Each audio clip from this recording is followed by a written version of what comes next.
Good evening. I would like to go ahead and call our Public Safety Committee meeting to order. Today is Tuesday, January 22nd, and it is 6:31 p.m. We have already had a moment of solemn meditation. Madam Clerk, may I please have roll call? Roll call, Mayor Cubillos. Here. Vice Mayor Nickerson. Here. Councilperson Roman. Here. Thank you. May I please have a motion to approve the agenda? Motion to approve the agenda, Madam Mayor. Motion's been made by Vice Mayor Nickerson. Is there a second? Second by Councilwoman Roman. All in favor signify by saying aye. Aye. Any nays? Hearing none, our agenda for Public Safety Committee passes. There is no minutes to approve. We have two agenda items. There is good and welfare. Anybody would like to come up and say anything before we get the meeting started? We will have another good and welfare at the end. Hearing none, I am going to open it up back to the council for the first agenda item. First agenda item is we have the McGrath presentation consulting group from the assessment.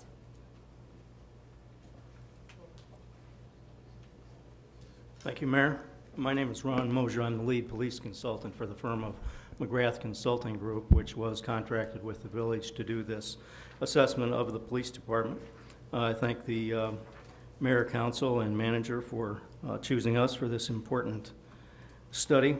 To give you a bit of background and for the audience here, our firm is one that specializes in public safety consulting, police, fire, EMS, and we do human resources and administration. Firm's been in business for over 20 years. The principals are Dr. Victoria McGrath and Dr. Tim McGrath. I serve as the lead police consultant for the firm. We have over 300 clients in 34 states, been in business for over 20 years. We have at least 27 consultants throughout the country that serve on projects for us. For this particular project, the scope of work involved providing an assessment of the abilities of the police department to provide policing services in the village of El Portal, provide an assessment of the capabilities of the staff of the department, recommend alternatives to police service delivery, and recommend changes and modifications to the police department related to organization and staff. How we went about our work, which started in September of this year, was first to request data and reports for off-site analysis by myself and the other consultants chosen for this project. We then met on-site with village staff, others in the village, and conducted interviews, toured the facility, went about then our work and also looking at files and various reports. The project team, to acquaint you with them, again, myself, I'm the lead police consultant. My background is municipal policing primarily. I've served at 6 police departments in 3 states. I was chief at 3. Much of my work was done in the Chicago suburban area. And at the end of an 11-year tenure at one of the suburbs, I was also asked to serve as village manager. So I have 3 years of administrative experience related to that. I have 2 master's degrees, and I teach. I'm an adjunct faculty member for criminal justice. The other members of the team included Chief Cecil Smith, who is the current chief of police of Sanford, Florida. He's retired from Elgin, Illinois Police Department, a large Chicago suburb where he was the deputy chief. He came into Sanford after some very controversial times after the Trayvon Martin and George Zimmerman incident, and has done great work in that community to bring them together. He provided testimony before President Obama's task force on 21st century policing regarding the issue of building trust within communities of color. And he served as a panelist on many other Department of Justice and other panels. Another member of the team, and these were persons that were on site, was Sheriff Patrick Perez. He's a retired sheriff from Kane County, Illinois, which is what's called a collar county of the city of Chicago, a county of about 500 and some thousand. He served his career with the department. He served 2 terms as sheriff, had supervision of over 300 employees and 30 divisions. He's also a graduate of the National Sheriff's Institute.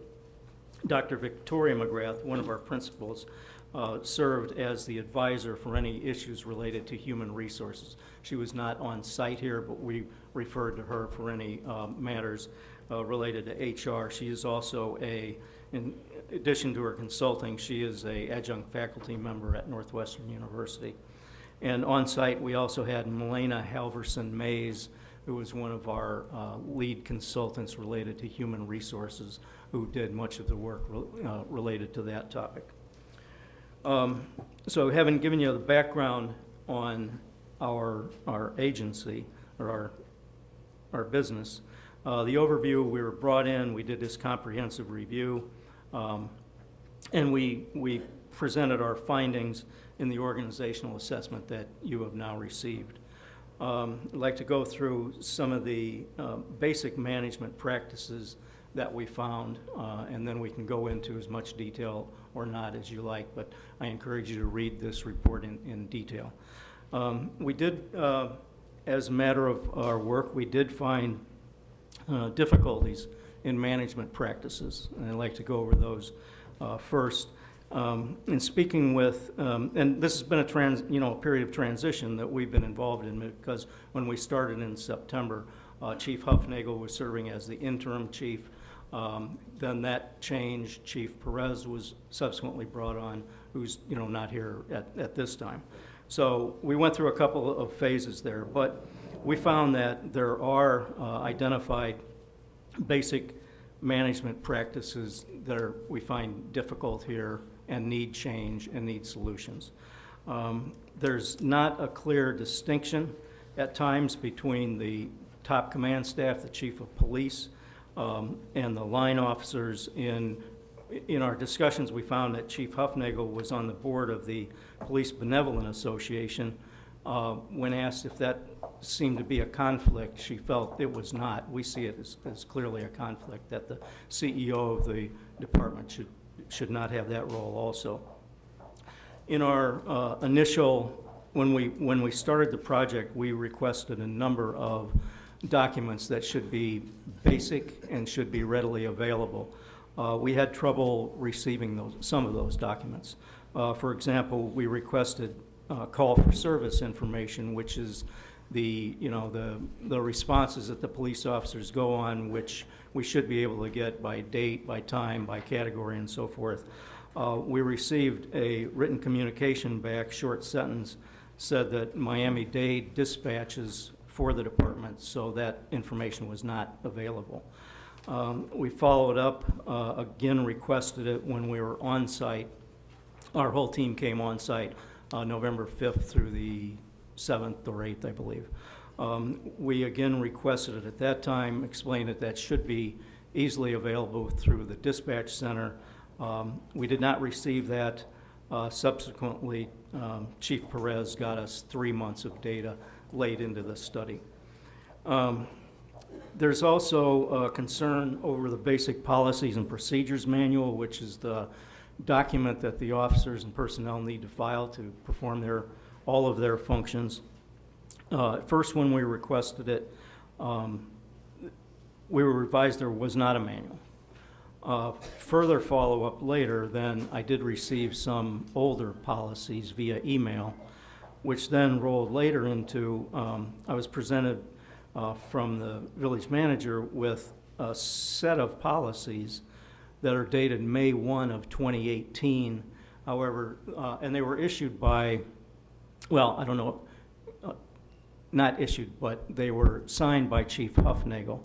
But the manager advised me that there is a process that those have to, in fact, go through the manager for approval.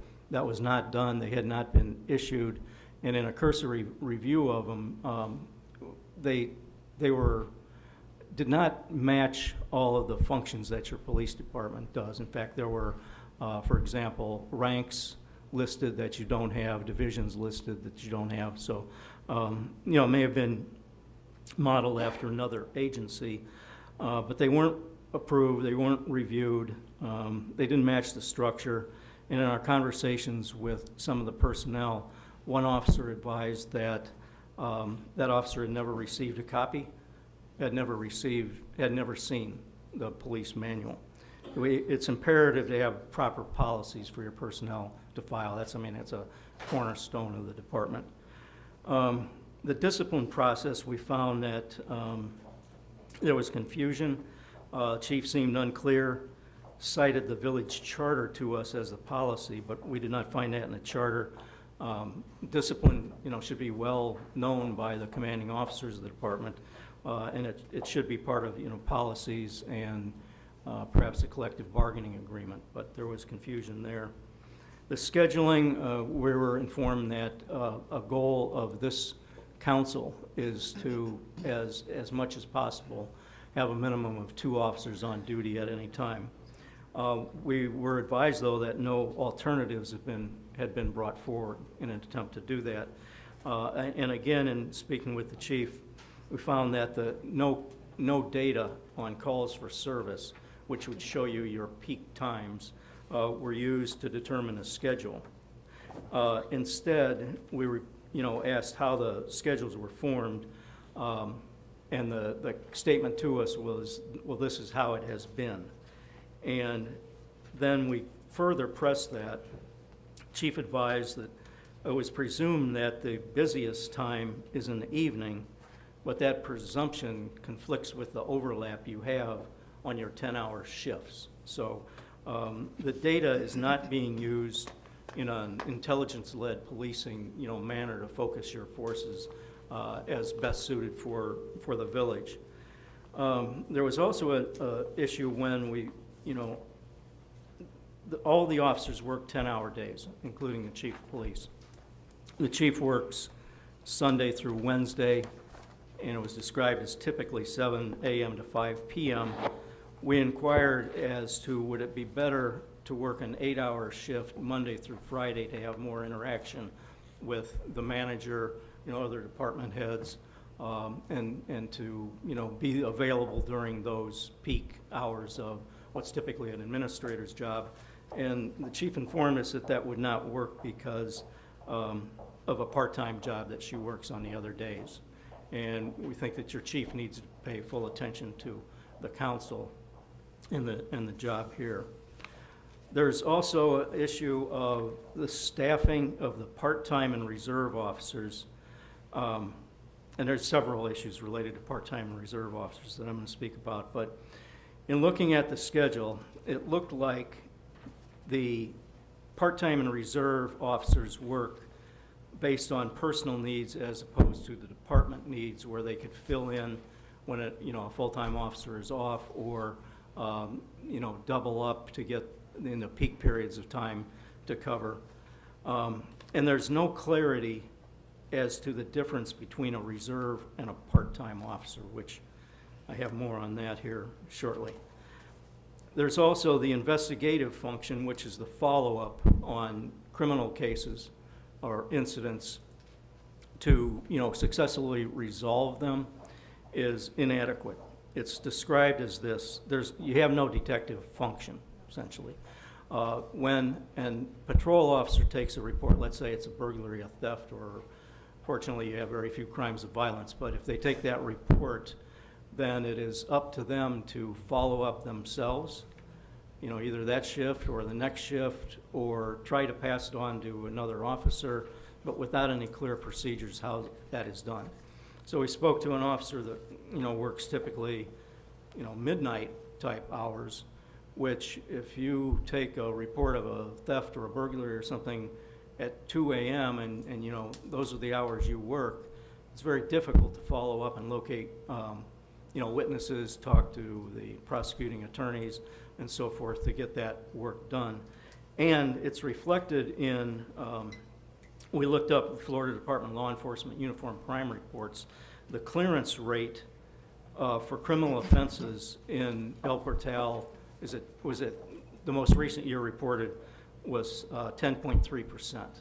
So 10% of the criminal offenses in El Portal are cleared in some way or another. And cleared does not mean an arrest. It means there's several categories. It could be cleared by arrest. It could be cleared because the victim wishes to not cooperate. It could be cleared because the prosecuting attorney does not wish to follow up. But that 10% rate is quite low, okay?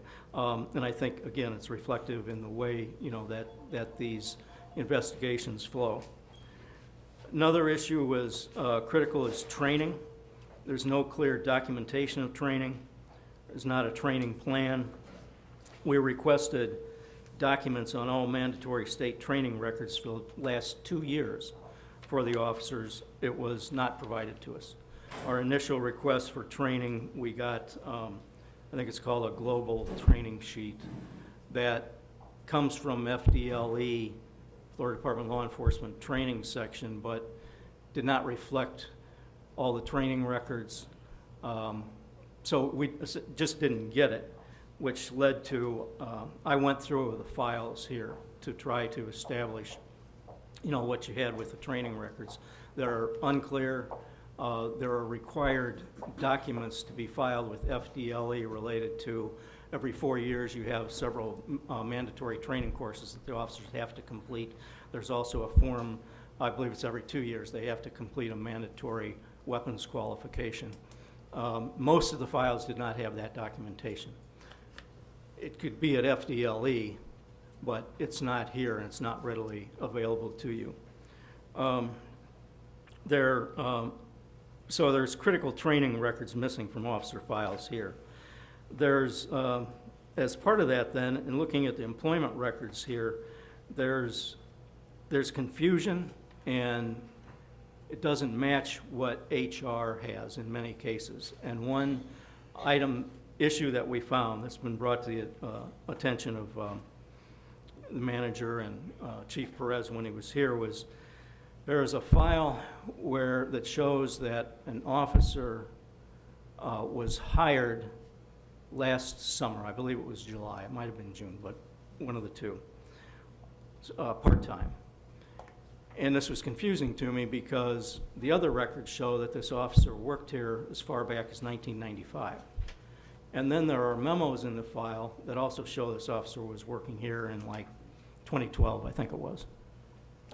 I asked the manager about this, and the document that officially hires the officer was submitted at that time by the chief and signed off on by a temporary notary public that was serving here, if I'm correct on that, and the manager wasn't notified. And so, frankly, we don't know the status of this officer. Chief Perez may have followed up on that, but I don't have that information. And then HR records show the officer working here for, I believe, 2 years, somewhere around 2010 to 2012. So this has to be followed up on and found out, and the employment records need to be pulled together to make sure you've got all this accurate. We didn't find evidence, of managing the organization with any goals or a vision for the department, what they want to get done for your residents. There seemed to be a mood in speaking with employees of us against them. Us would be police, them would be you and appointed officials. And the focus was on pay and more officers. And that was the consistent theme we heard. In asking the chief about expectations of the department, the quote was that the focus was to keep the officers happy. There's also a lack of any annual or other narrative reports to you, the decision makers, about the workings of the police department. You get a monthly statistical report, I believe, which is numbers of stops or arrests or tickets or whatever, but there's not like an annual report that would be a wonderful thing to put on your website to inform your citizens about the workings of the department. And one thing that was very concerning that we did not find out about until Chief Perez was here is that of what's called CJIS, which is the system of which the officers get their information electronically on any driver's licenses, any vehicle registrations, wanted persons, stolen property, and so forth. CJIS is administered by Florida Department of Law Enforcement, which then accesses NCIC, which is the National Crime Information Center. We were presented with a document that was dated July 16th, in which a representative of CJIS had a meeting with the chief and cited 8 sections with 38 deficiencies that needed to be corrected for you to keep your certification licensing with CJIS. Now, some on that sheet, some had been corrected, and I'm just recently informed that it appears that much of that is completed. But you know, you never want to get behind like that, because if you lose that certification, you're unable to do your job as police officers. Ron, if I may. Yeah. Just to add to that, yes, I've been working with one of our officers, Officer Burrell, to cure some of those deficiencies that remained. We had about 8 things left on that list, and we're down to about 3 now. But we are in communication with FDLE as late as this morning, talking to them about getting those remaining items completed. But yeah, it went too long and it wasn't reported, so we had to go in and fix it, and that's where we're at. Another issue is the integrity of your evidence storage area. This again was brought to our attention by Chief Perez. I understand that he contacted Florida Department of Law Enforcement, who came and did an audit of your evidence. Now, the concern was there was evidence intermingled with other properties, and there was evidence that was not separated with greater security, such as cash, drugs, guns, and so forth. So essentially on shelves, there were different things. There was also biohazard evidence in there, and there is unsecured evidence actually in back of this building. I don't know if it still is or not, but primarily larger items like bicycles and so forth, but it's insecure, which means it's tainted. So FDLE, has done an audit. They may come back with you with recommendations or, comments related to that. Another, major function of command staff is the CEO is budgeting. The police budget is a substantial part of your annual budget. The chief had really no involvement in preparing, tracking, and so forth. When asked about that, the involvement we were advised was that a wish list was provided, as opposed to any type of, analysis or statements of what's needed and so forth. There was also no proactive pursuit of grants from either state, federal, other. And one issue that popped to us right away was we were told that in your current budget, I believe you budgeted for new vests for all officers, if I'm not correct. And there is been a standing grant program called the Bulletproof Vest Partnership for maybe decades that provides funding to buy vests. We provided this information to, I'm not sure if to you or the chief at that time. So it was, but the deficiency is an unawareness of these financial opportunities that the police department has. There's a section we have on HR which deals a lot with employee files and where certain files should be and so forth. I won't go into the minutia of that, but I told you I was going to circle back to this, and that is related to the issue of reserves versus what is the status of part-time. And the Fair Labor Standards Act speaks to that. And the issue is that we found that part-timers are paid. You have a budget to pay them an hourly amount. Reserve officers are volunteers that are unpaid. But in our work, we found that sometimes they're paid.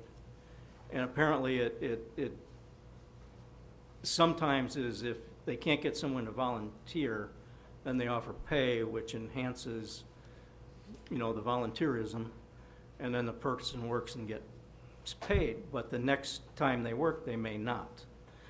And so I want to read this to you because this is very important. So we found out that the village sometimes may compensate a volunteer on an hourly basis if a shift is difficult to fill. Now, the Fair Labor Standard Act, or FLSA, provides a specific exemption for individuals who volunteer services to public agency. The FLSA, however, exempts public employers from paying minimum wage and overtime to individuals who qualify as volunteers, which are individuals motivated to contribute service for civic, charitable, or humanitarian reasons. An individual who performs services for a public agency qualifies as volunteer if, A, the individual receives no compensation or is paid expenses, reasonable benefits, or a nominal fee to perform the services for which the individual volunteered, and such services are not the same type of services for which the individual is employed to perform for the same public agency. So you need to clearly determine what personnel are volunteers versus employees and go forward with the FLSA requirements, because right now there's a great deal of confusion there. There's also a major HR topic. You've had turnover in the last 3 years of 21 full-time or part-time police officers on a very small police force, but you don't engage in exit interviews. So from those 21 persons, we don't have data on why did they leave. And you want that data so you can improve, and you can fix that, and you can aid in retention. So, clearly you need to, start a process of that, in which then is managed by HR, but the police chief is informed of that and can make, adjustments.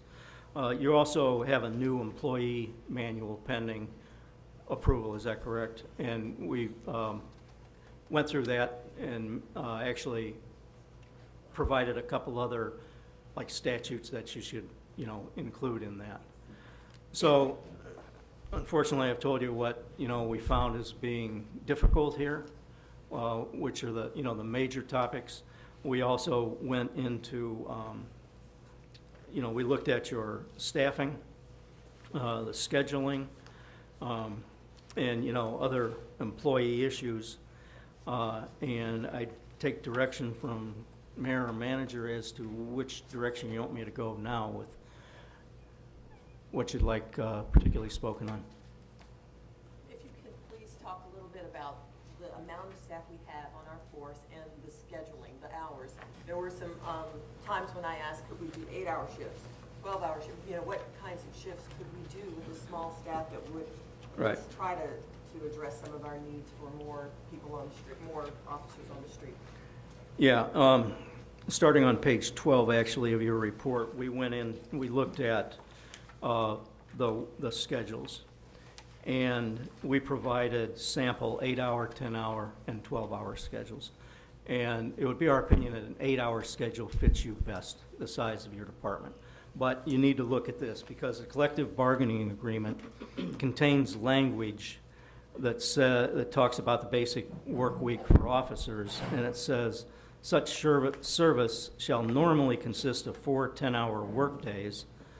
Goes on to say that it's the intent of this section that each covered officer be entitled to a minimum of 2 consecutive days off during each week of service. And, I posed to the manager, what does normally mean? Does that mean it has to be 10 hours or not? And I think you'd need to confer with, labor attorney, look at the notes of the previous negotiations and see if 10 hours is required, because if it's not, you should look at particularly the 8-hour schedule.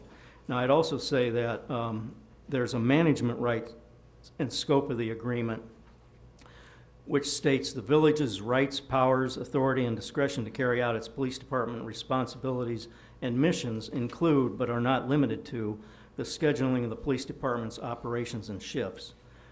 So we think that it looks as though you may have the authority to change the current 10-hour shift, if appropriate, to carry out your mission, of which then I give a couple of scenarios for an 8-hour schedule with officers that then does away with, a 10-hour shift is good if you have a whole lot of people, and you don't.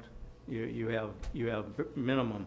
And we've looked at, in fact, I spell out number of bullet points that you have to go one by one, but we made a couple of assumptions here, but took, the amount of hours that you have for patrol officers to work on this department, and you clearly don't have enough hours between full and part-time to staff 2 hours two officers every shift, 24 hours a day. You don't have that. If and to do it with reserves, you'd need more reserves also, and make sure that they're doing their minimum per month. And it's in a perfect world that, maybe that'd work, but in reality, it won't. So you're in a position right now, you can't staff 2 officers per shift, every shift with what you have. But we do offer, some different schedules here that you should look at that, again, we think the 8-hour serves you best, but there are other 10-hour shifts that if you need to continue with that 10-hour shift, we do, however, recommend the chief should be on an 8-hour shift, and I would feel that, Monday through Friday to, again, work with the manager, and also give the chief ability to work with, sergeant, corporal perhaps, to lead them. And these shifts also, there's advantages that we cite here on each of those, but they also all provide for assignment of investigation duties to the corporal or sergeant. So you're, we're improving in a couple different ways, coverage and also the, the investigative function. And then to carry it a step farther, beyond those schedules, one of the issues to look at was alternatives to status quo right now, meaning speak with the county sheriff's department about contractual services. And give me a moment and I can find that page. If you look on page 29 of your report, again, in the work we do, the smaller the department, the harder it is to staff, because you just don't have staff to draw from and move from one division. Because you can move someone out of, a large division of detectives into patrol for a while, but with you just don't have, that flexibility. So we did look at the issue of contracting, and we found that Miami-Dade County Sheriff's Department, we found 3 cities that do contract with them: Cutler Bay, Miami Lakes, and Palmetto Bay. We listed their population. We found their budget online and looked at what their budget is for police services, what they pay the county. We calculated the annual cost per resident as far as daily costs per resident. And you see for those 3 communities, annual costs per resident range from $225 a year to $325 a year. Your population, with your budget of $785,000 and some, your annual cost per resident is much higher at $337 per year. So you're paying more than these other cities are for contracting. Now, we didn't contact the Sheriff's Department. That wasn't our role at this time. But in what our knowledge of it is that when looking, you know, at their website and knowing what we know about it, as we understand, if you were to consider that, the sheriff would assign a ranking officer, I'm not sure if it's major, whatever, which would almost serve as your area police chief, and then they would provide not only the patrol services to you, but then all the backup that that very large department has in investigations, in evidence processing, collection, storage, liability, CJIS, on and on. But that is that's an elected official determination whether you wish to pursue that. We are in a position to make a recommendation that you do, speak with them and see what that would mean to you. So we've given you, options on changing the schedules and so forth, but you aren't going to, with what you have, get to that point. And you added an officer in this budget, and employees are very expensive. So you've taken a large step there, but it's not getting to you, what you want on that coverage. Excuse me, Ron, did you talk about critical shifts for, like, do we need 2 officers per shift? Well, yeah, Or- here's what we got related to, when we got the calls for service from Chief Perez. Let me find that if you give me a moment.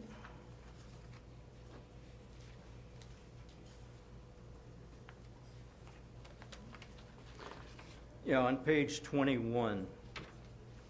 Again, the chief got us just basic information on calls for service from the Sheriff's Department from September 1st of 2018 through November 30th of 2018. So 3 months. During that time, and you got to really pick this apart, there were a total of 781 calls recorded. Now that includes both 911 dispatched, where citizen calls, and it includes a self-initiated call for service by officers such as a traffic stop. It also, in this data, includes off-duty assignments as coded,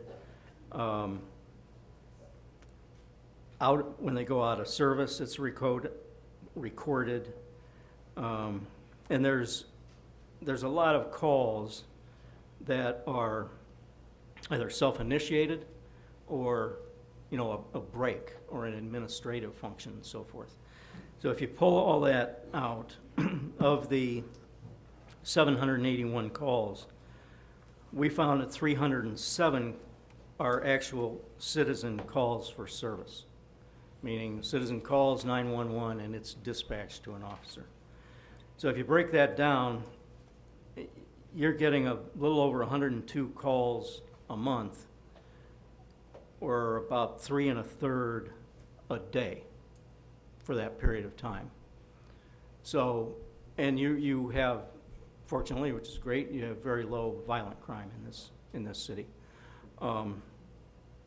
So you have actually per 1,000, you have a large police force per 1,000, but it's small at 8 authorized now. So you have difficulty staffing, but you have very low call volume also. So you're putting a lot of resources at a low number of calls by the citizens, which is not to say the traffic stops and the proactive activity isn't, very important. But to look at it in perspective, when a citizen calls the police, it's relatively rare experience over this short period of time that we looked.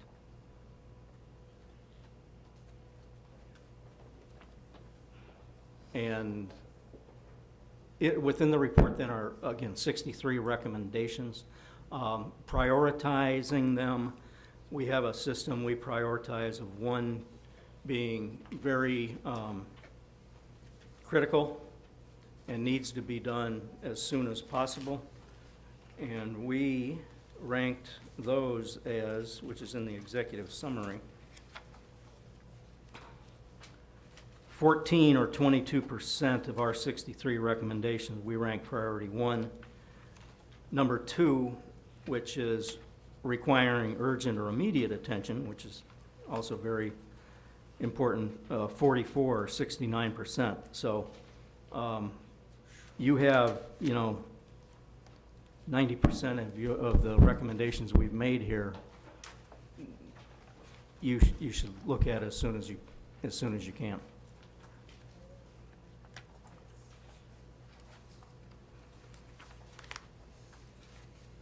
It's a lot to take in. I understand that, and you need to look at this in finer detail. Again, I take any questions on any of the issues that I've brought forward. Sheila, did you want to follow up? Out of all of I know that you all have been working together, and I know that this became final as far as last week or so. Are any of them have been corrected so far, as far as last, no, right? Okay. No, All right, no, sorry. because we are, without even the interim chief, Okay. have not been able to address anything on the list just yet, minus the sieges checklist that was presented just to me once the interim chief Perez left. Okay. Does the committee have any questions for him from this report? No, Madam Mayor.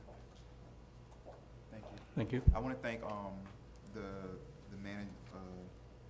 manager Alou and Officer Burrell for starting to work on the sieges and getting it down to 2 or 3 items from such a large amount, right away. So I appreciate that.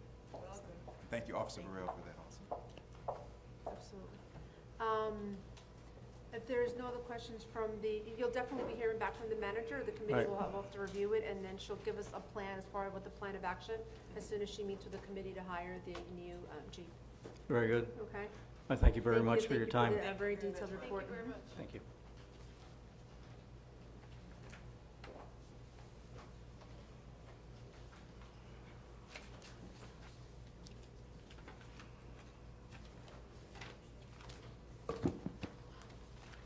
Okay, next on the agenda, we have Milton from Weiss Serota to go over Ronnie Helfnagel grievance on alleged violation of April 15th contract.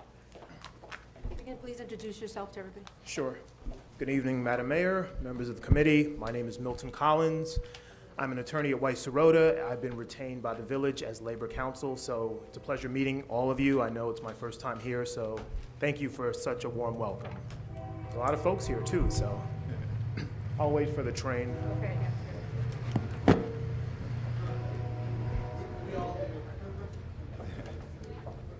Oh, there's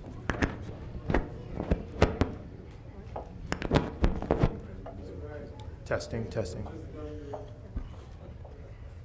As you know, we are here for a grievance that was filed by Ronnie Helfnagel. I guess her employment is in flux, but for the purposes of this matter, I'm sorry, I'm getting a lot of feedback. For the purposes of this matter, she is a grievant. She's an employee, and I will refer to her as the grievant for the purposes of this meeting. Procedurally, as you know, the collective bargaining agreement has 3 steps to the grievance process, and that's in Exhibit 1 to your packet. Step 1 is to the chief of police, step 2 is to the village manager, and step 3 is to the village council, and that's pretty unusual, but that is what the collective bargaining agreement states.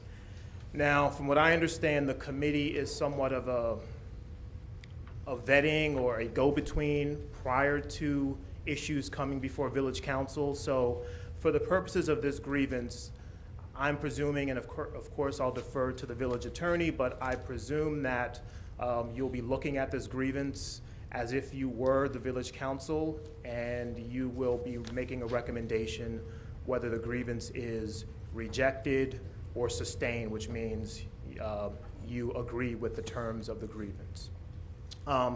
So that said,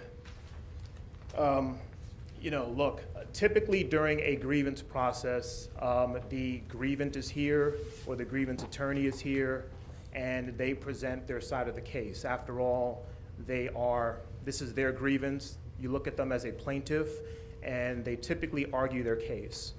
We've talked to the union attorney, and she indicated that she is not here tonight, and I don't see her.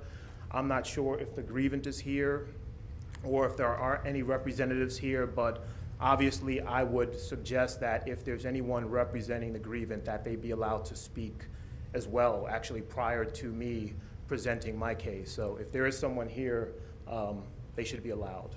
I don't see Christina Escobar, which is the attorney, and I don't see Ronnie Huffnagel. Officer Burrell, did you want to say something?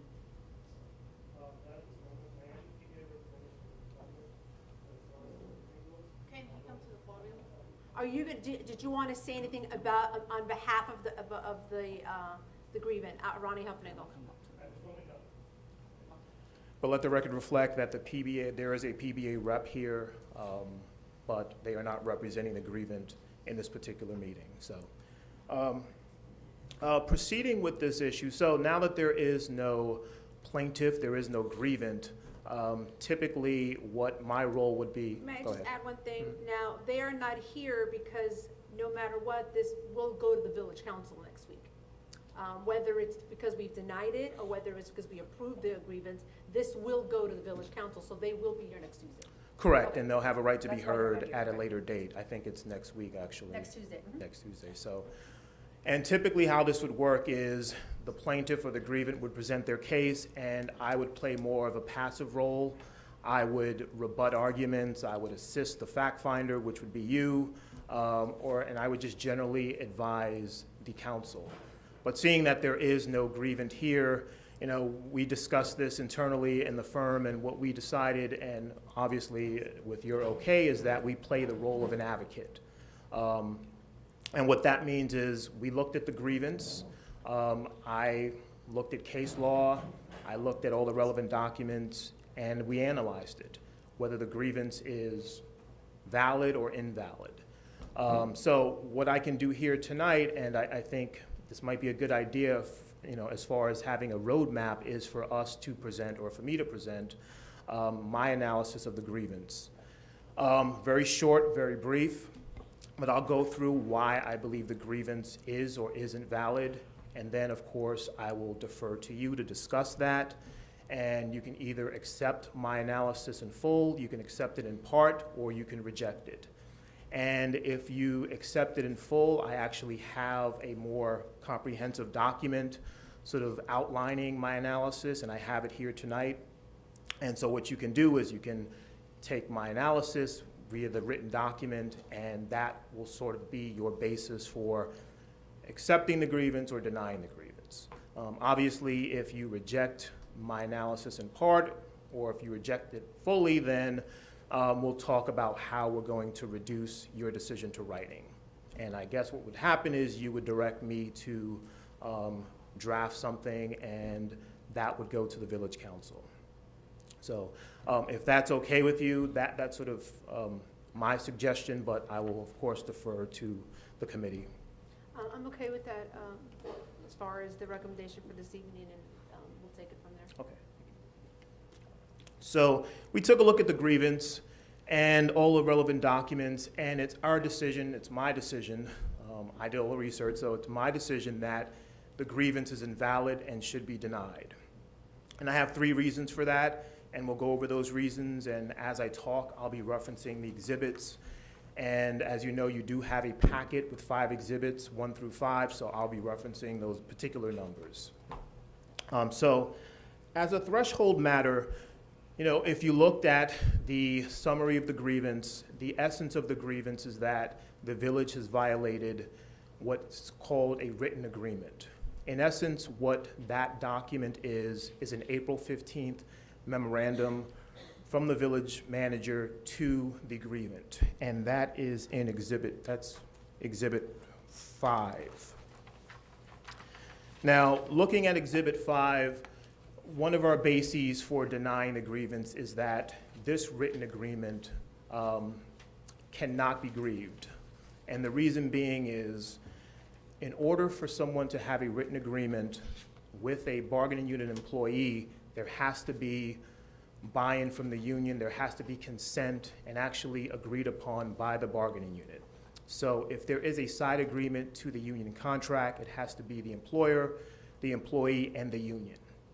And obviously that makes sense logistically because if the employer is free to directly deal with the employee and bypass the union, then in essence the union contract is meaningless. So for that reason, we believe that this grievance is denied, should be denied, because this April 15, 2018 cannot be considered a valid agreement. It's void as a matter of law, and it should be denied on that basis. Now, related to that, look, I think the nomenclature, how we characterize this document is important. Throughout the grievance, it's referred to as an agreement. It's my contention that it's not an agreement. It's a memorandum from a superior to a subordinate outlining responsibilities and goals, but it does not constitute a binding agreement.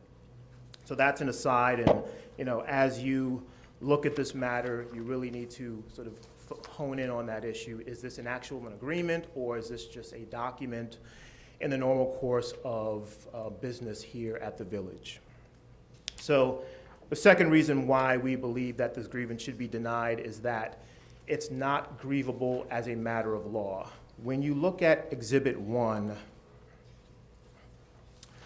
the term grievance is defined in the collective bargaining agreement. Specifically, it says a grievance means the interpretation and/or application of this agreement or the circumstances and conditions of employment.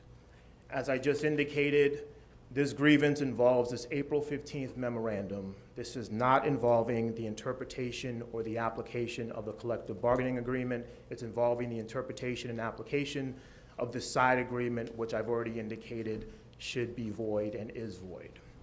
Now, the Part B of the grievance definition, it's a dispute concerning the circumstances and conditions of employment.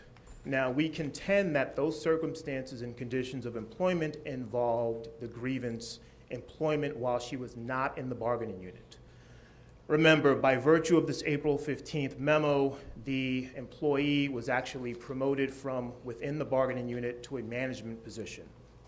At that point, she has no rights in the collective bargaining agreement. She's a management employee. And the action that she's concerned about, the action that she filed the grievance on, happened while she was the interim police chief, not a bargaining unit employee.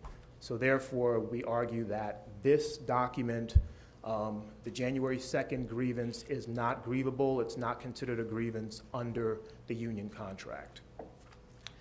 And the final reason why we believe the grievance should be denied is the grievant argues, and this is sort of the crux of her argument, that she has a vested right to the lieutenant's position. She indicates that she should be permanently assigned to the lieutenant's position. And we argue that there is no legal right, no legal authority for someone to be permanently assigned to any position here at the city. You have management rights, as the prior presenter just explained. You have rights to control the means and methods and personnel. So if you wanted to create 5 lieutenant spots tomorrow, you can do so. If you can eliminate the entire classification, you can do so as well. So there is no permanent assignment obligation to any employee. And in fact, from what I understand, and perhaps someone in the police department can confirm this, from what I understand, there is not currently a lieutenant position. So in essence, she's asking that you create one. And you sort of have to look at that. You're actually having an employee, a grievant, dictate positions that you can create or abolish. So we also argue on that basis as well, the grievance should be denied. Now, there are other sort of smaller legal arguments that may be made by my colleague next week, but these are the 3 core arguments that I think the committee should focus on here tonight.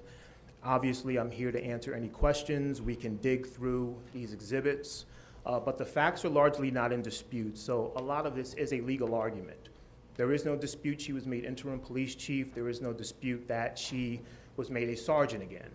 The issue is, do you have the right to do that?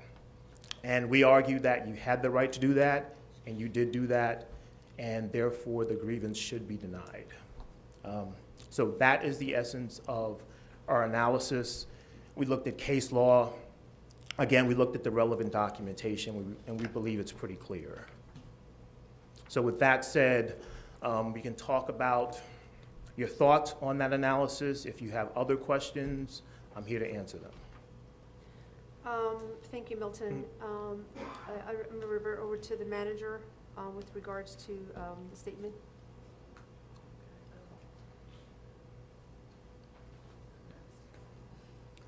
Well, no, I mean, we're going to opine in a few minutes, but I wanted to see if you have anything else to say to add to that, or what the statement is. I didn't get your last name, Milton? Collins. Mr. Collins. Just to follow up with what Mr. Collins said, and when I got this grievance, I recognized that the position for lieutenant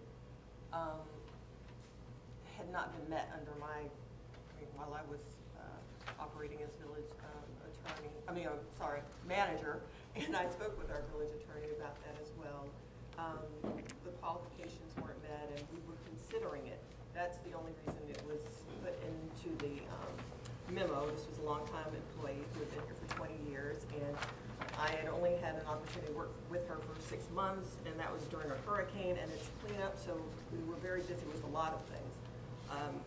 It was not my intention to just put someone in a position without them qualifying for it. I assumed she did, since she was a 20-year employee. But once things settled down a bit and we were able to start doing the business of the village, and also through the information I got from the assessment, I was able to see that we had some deficiencies that would preclude her from becoming a lieutenant. So I moved her back to sergeant's position, which was her position before she became acting police chief, and we went from there. Okay, thank you. So the only question I had was with regards to, you have not spoken about this with Christina at all so far. You're coming to us first? No. Okay. And Christina would be the PBA's attorney. Any questions from the committee? And if I may add something, what I'll say is procedurally, how this generally works is that if a grievance is not grievable, the employer typically says so during the grievance process.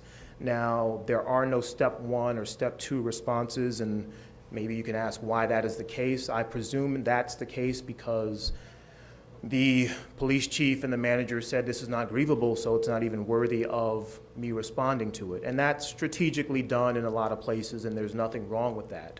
But at step 3, if this ends up at arbitration, we do have to ensure that the village council and/or the committee weigh in on this. Is this a grievable matter, yes or no?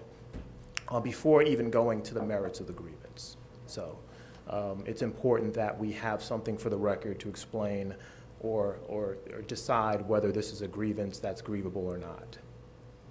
The question I had was the timing of it. On April 15th, which I think that's the date that's on the actual letter, right? The memo, right? Exhibit So- 5, yes. So you're saying that memo is basically not a contract, and I get that, because she was still a bargaining member. Even though she was the chief of police, she was still part of the union. Correct. There would have to be a union signature on this document at the very least. I still argue that this is still not an agreement, but even if you were to argue and someone were to convince you, yes, this is an agreement, because it's not signed off by all parties, it would be void and illegal. And not only because she was the interim chief, but because the position she was going back to would have been a union position. Yes, and remember well, you don't remember, but when she read this document, she was still a member of the sergeant's unit. She was acting as, I guess she was the acting police chief. Acting interim. But an acting assignment is not the same as a promotion or anything like that. So when she received this memo, she was a part of a member of the bargaining unit. And as such, there should have been an agreement with the three parties.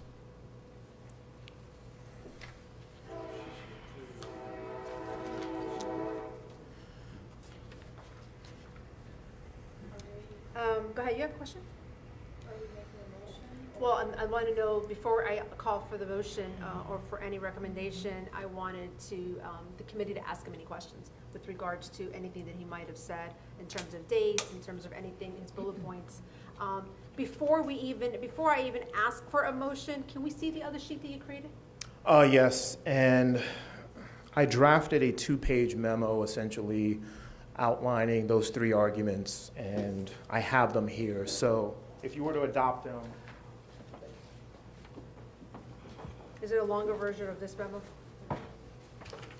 no, that is the memo. Oh, okay, that's the one. No, you mean the memo that's in the packet? Uh-huh. It's a different memo. Okay. Essentially how I wrote it as if I was the committee, and this is my recommendation memo that goes to the village council.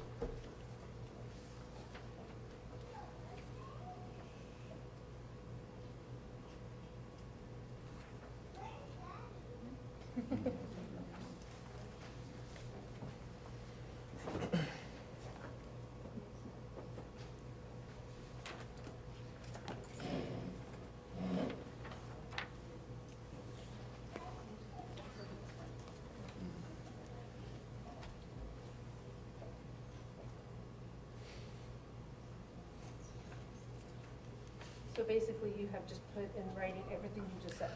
Correct. You just I mean, reduced it to writing. yeah. That's basically Instead of bullet points, what I you just said. wrote Yes, it yes, and, okay. and tried to summarize it for you. And again, it's your discretion to adopt it in whole and part or reject it. And like you said, no matter what, it should go to village council Sorry, for no, final okay. consideration. Yeah, no matter what happens this evening, this will go to the village council next Tuesday. That is correct. Okay. So great. So any other further questions from either the attorney manager or the committee to Milton? Sorry, Milton. If not, is there any motion before I open it up? I will motion to accept the recommendation and deny the grievance And move it to council? and move it to council. There is and just for the record, Vice Mayor Nickerson, who is in our committee, cannot vote on this. And if you have any questions on that, you can call the manager or the attorney on that. Better said, probably the attorney. With that said, with 1 vote, it won't pass. With 2, it will. And no matter what, it's going to full committee next week. Okay. So with that said, there is a motion to accept the grievance, which is denying the grievance, and moving it to full council next Tuesday. And the motion was made by Councilperson Roman, and I'm the only one here, so I'll second her motion. Okay? Okay, thank you. Okay. Thank you, Anna. Thank you very much.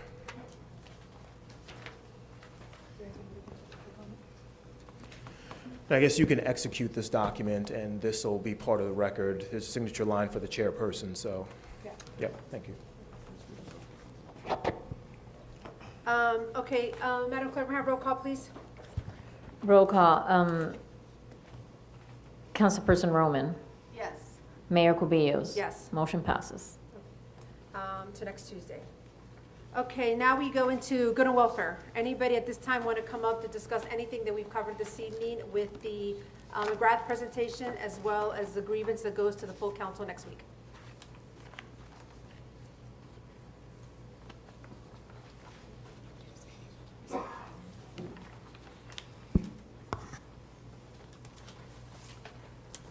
David Ward, 488 Northeast 90th Street. First question is regarding the grievance, and part of it is just to help me understand some of the lawyers speak. So if I understood correctly, the recommendation was to reject the grievance. The comment number 1 was that there was no written agreement or no consent for the union, therefore it is not a valid grievance. Yet point number 2 was that the interim chief was a management employee, therefore it's not a valid grievance. So it seems like double jeopardy to me. So I wasn't clear, on the one hand, it's not valid because she didn't get buy-in from the union. On the other hand, it says she was a management employee, therefore it wasn't valid. I mean, the one comment I'm going to say is that while she was acting in interim, she was still part of the union and she still served on their board of directors. So there probably is a really fine line between doing that, that probably should have not been done. And as a result, it kind of puts potentially her in this situation.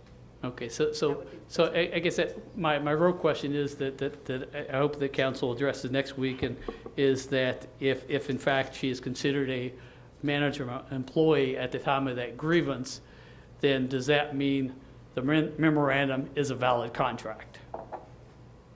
And I'm not necessarily asking for an answer now, but that's a question I have in the back of my mind. Okay. The other questions I had were regarding McGrath, but maybe is there going to be an opportunity for residents to submit questions? I encourage any questions, go to the manager. I should go to the Please manager. submit Any questions? any questions you may have in writing. Send me an email and I can follow up with McGrath or see. But I probably should have stated this. Yeah, this is an assessment of where we're at. And unfortunately, we had a lot of transition during those 3 months of the department. But we intend to address all of them. In fact, we want to do a committee to find the chief, but we also need to address all of those things on that list. But, without, that leadership, we have a lot to cover. So first things first, we have to get a chief. Okay, so maybe I'll ask a couple of the questions I have. The rest of them I'll email in. So one question is the issue with employee records and records in general within the police department. I'm curious, although the audit didn't look at the village itself, but do non-police village employees have the same issues with their personnel records? Do they have the same issue with a lack of annual reports? Do they have the same issues with annual goals? Or is it strictly a police department issue? No, we've looked at the administrative staff as well. In fact, that's what really started this whole thing about going to the police department, because once Marjorie Tapia is here, and she's our HR coordinator, she's worked with me hand in hand in trying to resolve some of those issues within the administrative staff and our HR tracking. And so then we looked to police, and now we need to get this done.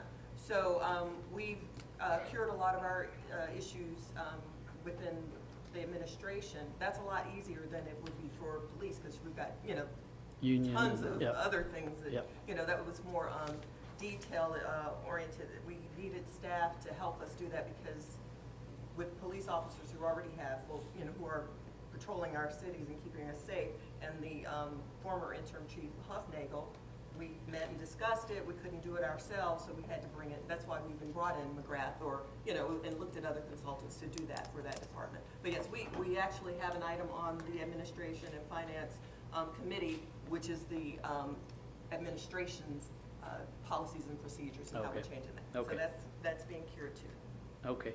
A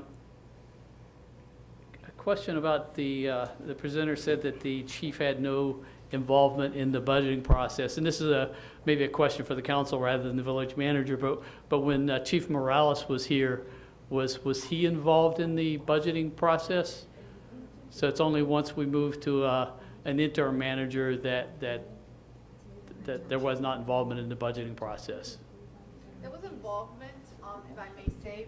I felt always that there was room for improvement, because even Under Chief Morales. even Yeah. under Chief Morales, as someone who's worked in corporate for a long time, I'm used to the department heads knowing their full budget and actually making their recommendations.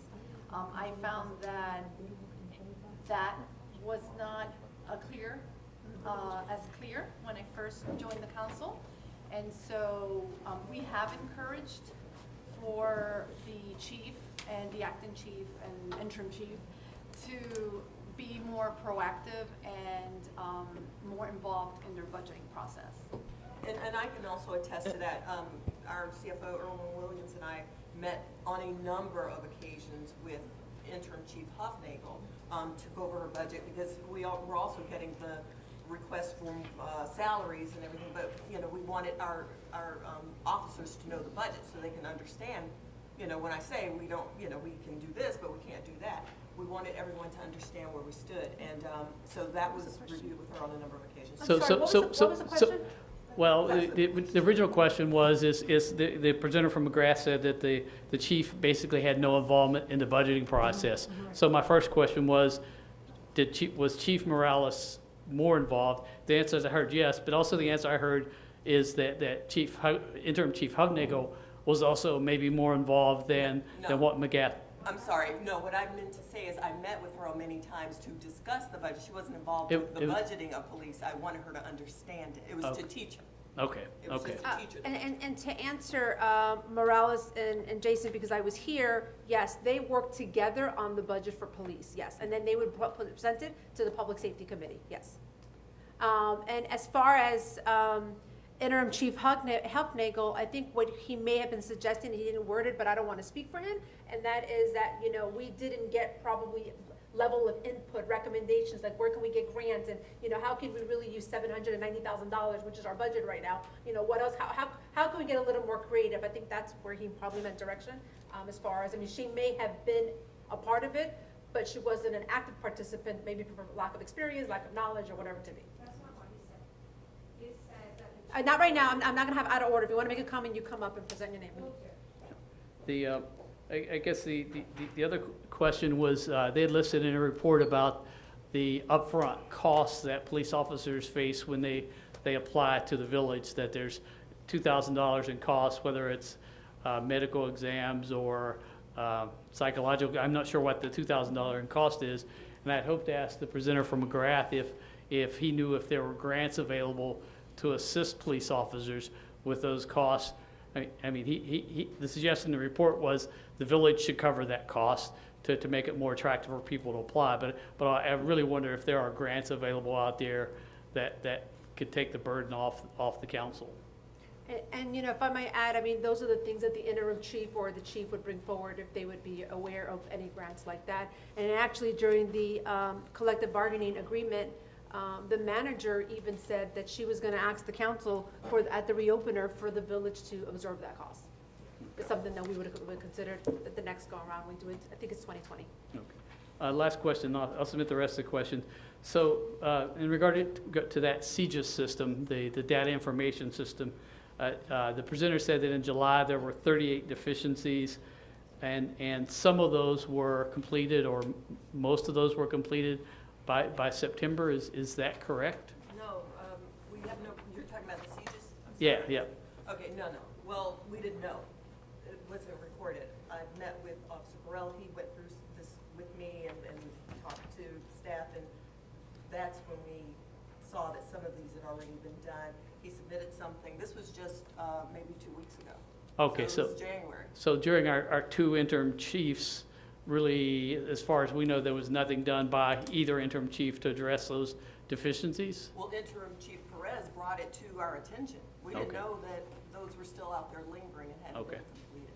Okay, thank you. Thank you.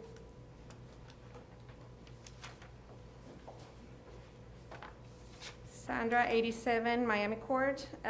Is it true that Chief Perez resigned? Yes. When was that? Chief Perez resigned. I got a letter from him, but I got it on, I think it was January, whatever Wednesday was. But the letter was. Oh, addressed- you don't know when he resigned? I'm explaining to you. I What got is a then letter the from date, him please? On January 6th, well, I got a letter from him January 16th. January 16th? Yes, Okay. but the letter was dated or backdated. I hadn't received it It's until. backdated. To what date, please? January 7th. January 7th, okay. And who is the acting chief now? I am. You are. Are you, you understand what that means? I mean, are you the right person to be the acting chief? I don't know, are you qualified for it? Okay, I'm asking you. I want questions related to the items in the agenda. Any questions Which like is that? public safety. What, the two items on the agenda is McGrath and the grievance. Any other questions? I encourage you to please email the manager or call her We'll tomorrow. do them, okay. Thank you. And I have, in regards to the McGrath, I have a couple of questions. Who is that officer that McGrath is mentioning that nobody knows what his status is? I would like to know the name of that. I'm going to also refer you to please, clearly, if he didn't state that on the record, there's probably a reason to that, so I encourage you to call the manager tomorrow. Will Or do, email me, please. will do. That way we can review And he mentioned that FDLE has done an audit. When was that audit done? On the police department, or, the administration, or whatever it was? Yeah, We had various, we had an audit for our evidence room. I know he was speaking about that. the That was- FDLE, that he mentioned that the FDLE run an audit on our department, so I would like to know when was that? That was done on the 14th and 15th of January. No, I'm not, I don't have my calendar on me, but yes, 14 and FDLE 15? came in and did an audit in our evidence room at the encouragement of Interim Chief Perez. Okay. No, it may be the previous Monday and Tuesday. It may have been the 7th and 8th. Oh, so we don't know what the others. Well, I don't have my calendar on me. If I'd known you were asking for dates, I would have brought that out. But if you would email me tomorrow. If you're going to potentially be giving this to anybody, I encourage you to please call or email the manager tomorrow, and so you do not give incorrect information out. No, sure, Okay. I'm just asking Because questions. we came prepared to talk about McGrath, and we came That, prepared to talk about. McGrath mentioned that And- on and- the representation, on the, Exactly, but to- if you're asking for specific dates, I kindly Well, ask you to that's part of please- the presentation Let of me speak. McGrath. Let me speak. I kindly ask you that if you have specific dates, and if this information is going anywhere else, to please be sure that the dates you get, when she has her calendar in front of her. Do not give out misinformation, please. Anywhere else, where? I'm asking you questions, you respond. It's She just does a not, question. so if you want the specific dates, I encourage you to call her or email her tomorrow. Okay, we'll do.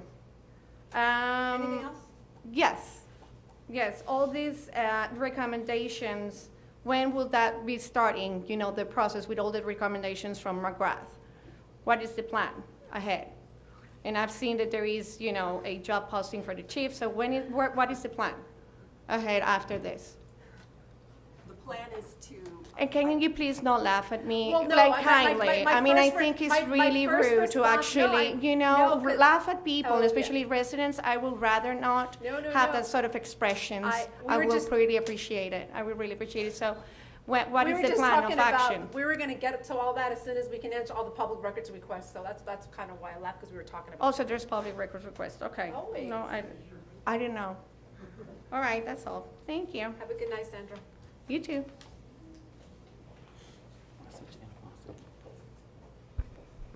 Good evening. My name is Crystal Carroll, and I reside at 480 Northwest 91st Street.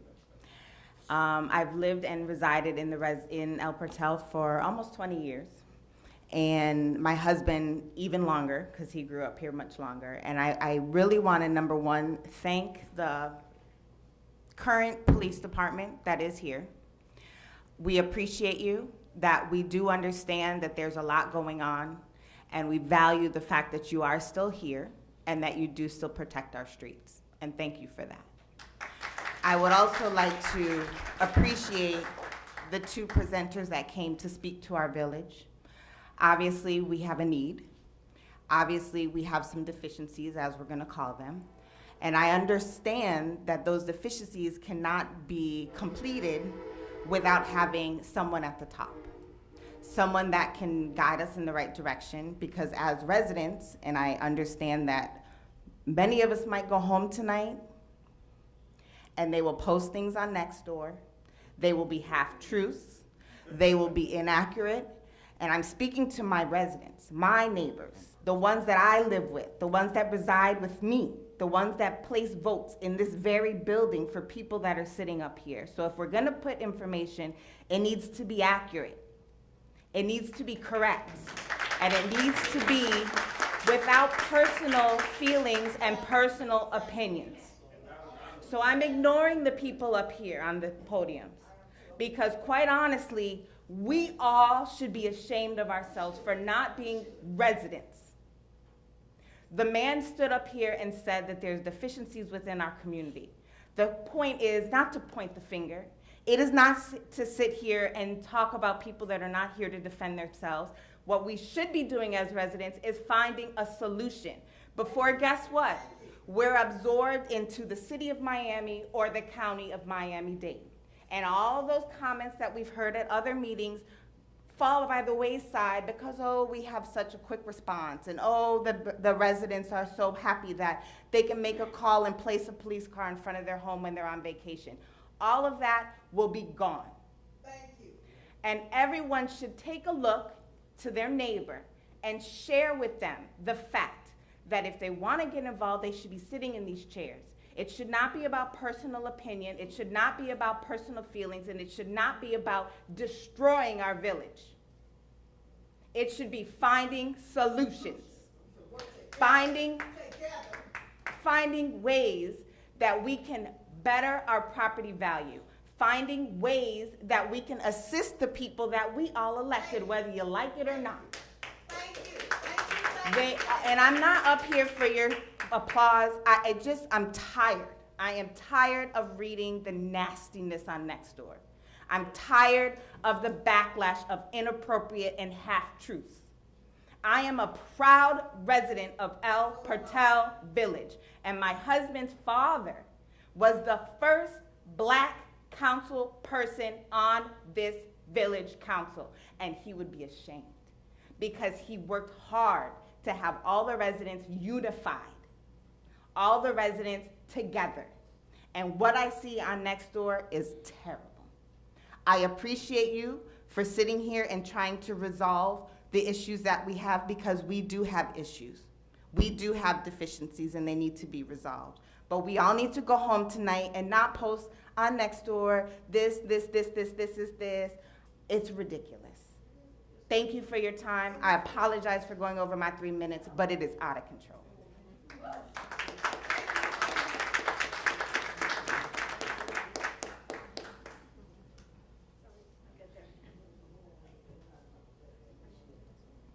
Good evening. Ibis Garcia, 500 Northwest 87th Street. First, thank you, Ms. Carroll. You basically said everything that most of us are thinking. And there are plenty of deficiencies in our residential neighborhoods. I ran for office this last November to take a seat on the village council to try to address some of those, because I, being a resident on the west side, have seen these deficiencies in the short time that I've lived in the neighborhood. I moved in 5 years ago almost, and I have seen changes that weren't good. I have seen changes that were positive, but what I've seen most is the vitriol that keeps coming out between the residents, the arguing back and forth, and that common denominator that I keep hearing, because I try very hard to stay off Nextdoor, because it's a very toxic environment when the information that's out there isn't even accurate. And the reason I know it's not accurate is because the moment that I decided to run for office, I did the research. I wanted to understand. I went to my neighbors and asked for the signatures and got to the bottom of what they felt was the actual problems. And the misinformation isn't helping any of us. Now, my previous living location was Liberty City. So I know what it's like to live in Miami, in an area where when you call the police, good luck when they get there. I had squatters in my old house. I've been broken into. I've lived all that. So I would not want this wonderful village that I've moved into to revert to the city of Miami or Miami-Dade County, because I've lived those areas, and it's a lot harder to have the protections that we have with our wonderful police department. We need to get past that vitriol and stop throwing out that misinformation. Get involved, come to the meetings, listen to what's happening, and get the actual truth before we start just throwing rampant accusations back and forth of who did the what to whom and why. It's not healthy. It's not going to complete anything. It's not going to make us any better. So we need to start getting more involved. You need to start listening to each other, but with an open mind, and then do the research. Look into it. If you hear somebody make a claim, look into it. Ask your representatives. They're there because we voted them in to represent us. What's the point if we don't ask them for the information or we don't look it up ourselves? So please, residents need to get involved, and this is the first time I've seen this room this full in a long time. And I came to every single meeting for the last 6 or 8 months as my health allowed me. So please, I beg the residents to get involved, get informed, and speak to your representatives as to what can be done. Give suggestions and ideas, not just complain.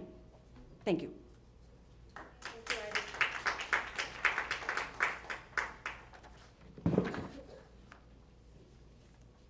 Good evening, Council. Moned Martin, 465 Northwest 89th Street.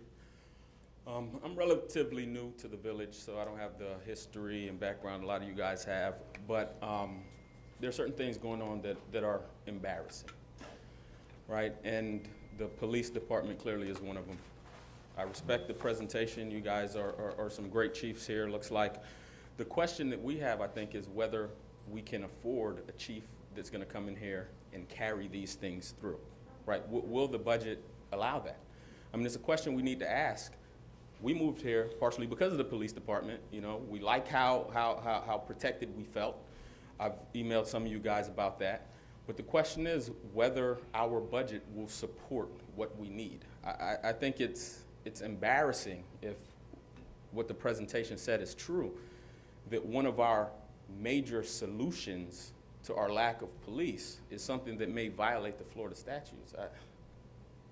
I mean, that's shocking, right? So I don't know where the oversight is, if it stops at the chief or if it rolls up somewhere else, but we need to figure out really what's going on. And the thing that's really important to me is what process we're gonna use. I think processes are very important.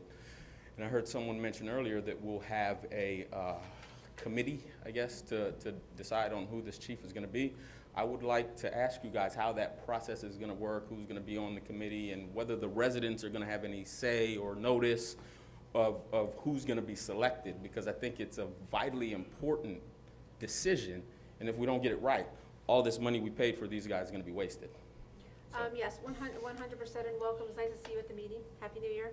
Same to you. The police chief position has been posted since January 7th. It's been posted on the village website and it's been posted on Indeed. Yes. That was done because it was a new year and we wanted to see what was out there. Will we get an applicant pool? Yes, generally police officers that become commanders or majors or even chiefs at a bigger municipality generally retire. I think it's 25, 30 years and they're about 50 years old. And we get that applicant pool that applies for the police position. I know that the police position has been posted for 2 weeks, and I believe the manager says she's got like about 35 resumes or so. Yes. She called everybody on the council, and she said, I'd like to form a committee. What resident would you like to recommend? I actually recommended you. I had you and somebody else, yes. So I gave 2 people we each gave her 2 people. You're actually one of them. Okay. Appreciate So she's gonna be calling, and then the committee of 5 will be the residents, and they'll be working with the manager. As much as I appreciate that, thank you, I'm honored, I know nothing about police, Okay. right? So I really, I'm interested in the topic, but I don't know that I'm qualified to select who this next chief is gonna be, right? So I'm humble enough to say, maybe we need some people who really do know about this to help us make this decision. Well, if I may, those resumes, you're not just gonna be looking at 35 resumes. We've already gone through a process. McGrath weighed in and looked at some resumes. Okay. I'm also going to ask someone else, another community member who is in law enforcement, fire, actually, Iggy Carroll, who's with the fire department, to also be on that committee to review. So we're going to narrow it down. Got it. But I think it is important that you get an opportunity to come and meet and talk to the applicants that we're considering, or the candidates we're considering. So Very well, happy to help. It'll be up to you to decide if you want to What do we it. think it's important about having that resident committee is so that they know who we are, so that they know what our expectations are as a community, especially as community policing based. And I think the manager's gonna have another chief in there from another community, which generally would also do, but Right. the resident input, we thought, it's something that we've heard, and we know it will bring value, and that is when she called each of us, we each gave her 2 people, and she was going to take it from there. Very well, thank you, and thank you for Nice seeing all you. the work you guys do. Thank you.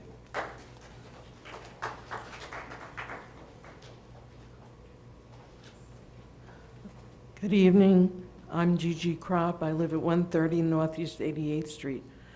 I have a possible suggestion for who would be on the committee. Perhaps we could ask the chief of police from Miami Shores or Biscayne Park, or one of those,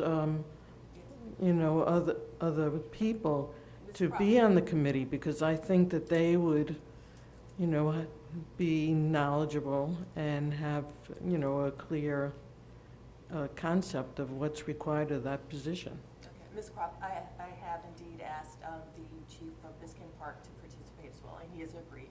And I agree, because there are small municipalities who know, what we are going through as well. They would have value on that committee, so I have asked. Thank you. Maybe Miami Shores as well. Okay. Okay. Thank you, Gigi. Hi, Anders. How are we doing? Good evening. Anders Zerbaum, 460 Northeast 89th Street. Just a couple general questions. As far as this specifically, the police organizational assessment from McGrath, in terms of recommendations, what is the next step in terms of the residents having a chance to, will there be any opportunity for residents to provide input into any of these recommendations? For example, specifically, like the schedule. So I'm just curious if there is any point in the future as these recommendations are considered and then different actions are weighed, or, will there be any further opportunity for resident input on this, or would right now be should I speak now or forever hold my peace? No. Like I mentioned earlier to Sandra and to David Ward, please email the manager. We do hear, we do listen, and we do know, there's Well, I would just comments and have a general recommendations that are really comment. good. Obviously, Yeah. we're gonna work through it or I just didn't implement know. it. I didn't know if it would be on a future agenda, that I would just at that time speak at that appropriate time on the agenda. Literally, specifically, I just have a comment about the schedule in terms of an opinion. Yeah, go ahead. If I may, I'd like everyone to know that you have access to our manager Monday through Friday for at least 8 to 10 hours. And so you don't have to wait to come to a meeting. You don't have to speak to your residents, neighbors to find out things. You can come directly. You have access to the manager. You have access to the council. Okay. So any questions regarding the McGrath, any questions regarding anything, you have access to the management. of Okay, the village. that's incredibly helpful. So, Absolutely. okay. All right, thank you. Nice seeing you.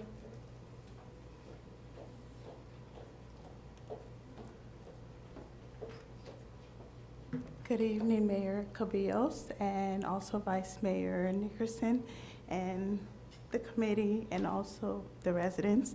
I'm actually here to introduce myself to you all. My name is Maggie Aldoff, and I am from Chairwoman Audrey Edmondson's office. I will be the new community liaison, and I just wanted to introduce myself to you all. Okay? Thank you for coming. Our council meeting is on the 4th Tuesday of every month, and that's next week. Perfect. I Thank look you forward to so seeing much. there. Thank you. Any other public comments? Charles, you're coming up?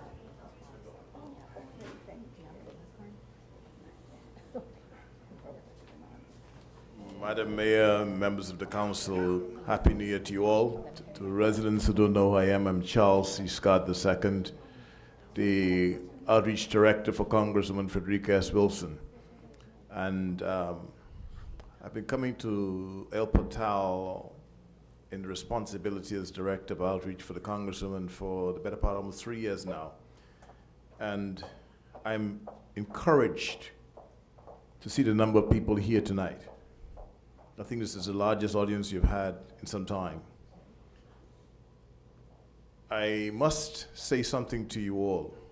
In 1996, I got elected to public office in Dade County. And I was the first person ever elected in this county as a community council person, because no one opposed me in the community which I lived. And there's something that was paramount and passed on to me by my mentor in politics, Commissioner Betty T. Ferguson. She said, if the people will lead, the leaders will follow. Tonight, I sat and I listened to the presentation, which was very informative and enriching, because in the context of the decision-making processes you're challenged constantly to make, the resources that you have at your disposal, as well as the tough challenges to always find a balance to do the right thing. Without the input of the polity, who you're representing, it becomes a challenge. And I'd like to encourage the residents to not allow for adversity to be your motivation to participate in the process. Think about what is really the priorities in your life as it relates to your quality of life. Policing obviously is one of those as a part of security. But the other elements that make El Portal special. For those of you who are advocating wherever, however, whenever, about El Portal being folded into the city of Miami or the county, please stop. You're wasting time. I deal with this issue, and I've dealt with it for most of this entire state for the better part of 30+ years in the public forum. I've dealt with it internationally in other parts of this country. No one is just going to fold a municipality into another municipality because of whatever adversity. It's not going to happen like that. Well, Opalock is a good example right now they're going through. Almost 4 years. But please, come together and understand, not one person sitting on this dais, not one, from the city manager to the mayor and all the other council persons, ever sit down and think of a way to harm, hurt, or make a decision that's adverse to your interest. Please stand up and lead them to where you want them to lead you. Please. That's very important. Pointing a finger is an easy thing to do. But remember always, when you point a finger at somebody, try and walk a mile in their shoes and understand the process they're going through. Give them the opportunity to sit where they sit and spend the time that they have to spend becoming familiar with the documentation and materials that are before them. Please understand, they're human beings first. Give them the benefit of the doubt. I know the city is facing some challenges, because every day, even to this day, before I walk in this door, I was looking for some resources to help in certain matters, but in this particular city. You understand? So the last thing they need in trying to help you, if you try to hurt them. And I'm saying this to you because Ms. Carroll left already, but I want you to understand, you're in this boat together. El Portal is not my home by itself or your home by itself. It's all of you together, collectively. And you do together can make a very positive difference if you focus on this positive goal. Please continue to do so. And the Congress will be happy to know that seriously, we're finding ways to resolve these issues. The mayor came to my office when it was back in last year, was it? And she sat down with the Congresswoman expressing to her some of the concerns that she had. And she would tell you, we sat down around a table together discussing these matters, like every other mayor would do. She's trying to lead you. Please grant her the support to do it well. God bless you all, and thank you so much.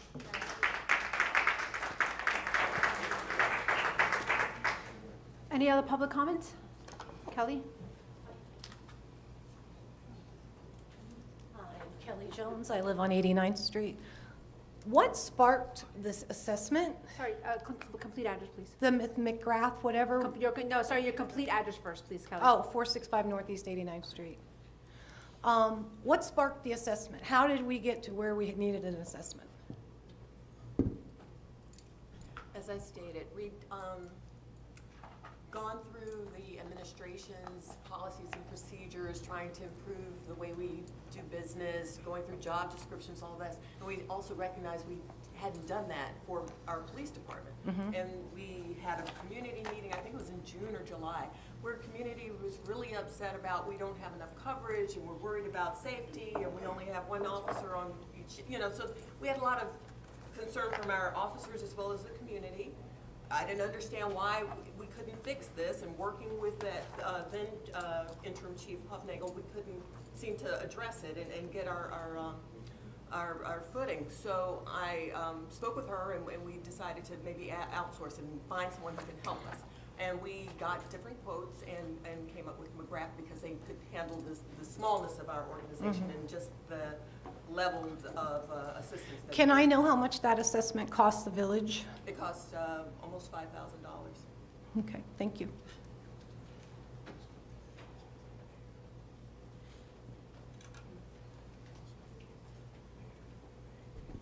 Hi, I'm Kristen McLean. I live at 270 Northwest 86th Street.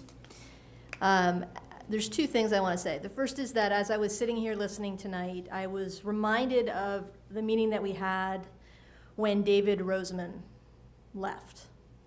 And there was a scramble as we were trying to figure out how we were going to run the village, and we didn't really have a backup plan, and we had had 3 managers in 2 years or something at that point.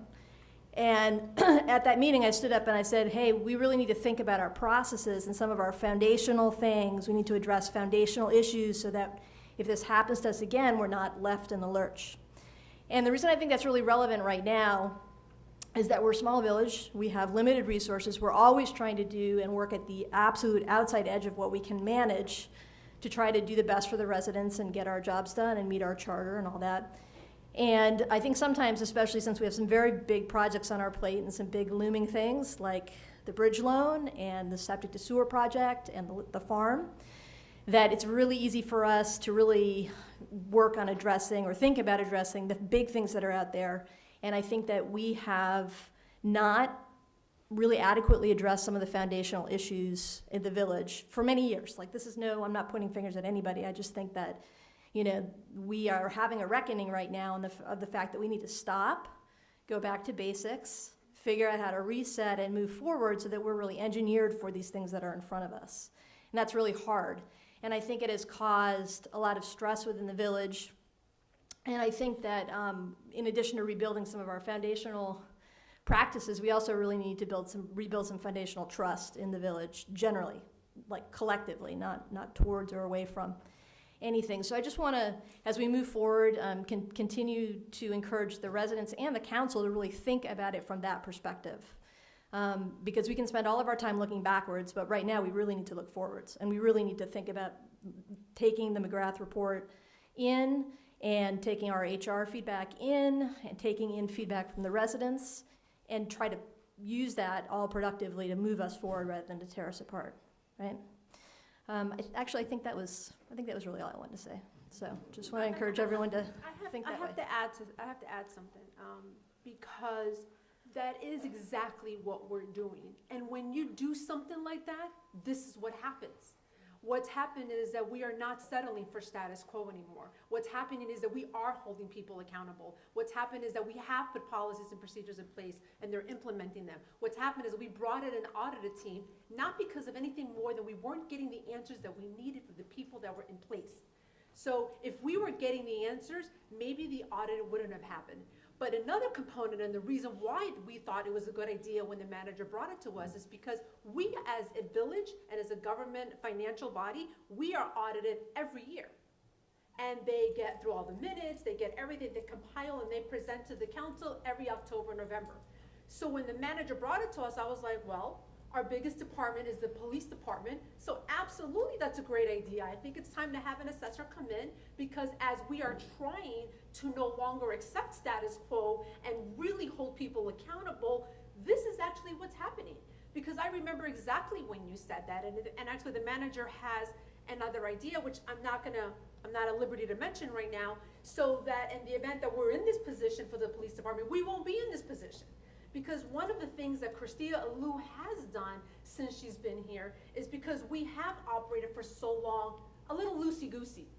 Changed the attorney, we're looking at what's happening with our police department. We are moving, but what happens is this. People are upset and feelings are hurt right now, and it's become so personal. That's really all it is, and it's not personal. I would love for all of us to still be here because we are being held accountable. But it is unfair for some of us to work and not all of us to work. And hey, and if you don't want to work, but at least have the answers when you're asked for them. We were asking for answers. We didn't have to pay $5,000 a report to tell me that the schedule was horrible. I had already been saying that for 6 months. But she wasn't getting the answers. She was asking for a better schedule. She was asking to go get an opinion from another chief.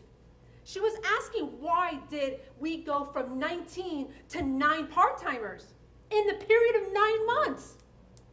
We were asking all these questions. It makes me very unhappy to have to be here today because it does disrupt the work that we have to do. It does disrupt the septic to sewer. It does disrupt the little farm. It does disrupt the sanitary. It does. Completely has disrupted our flow of work. I haven't even planned my Tallahassee trips with the manager. We have legislators calling us every single day. We haven't had the time because we're having to deal with a grievance and a lawsuit.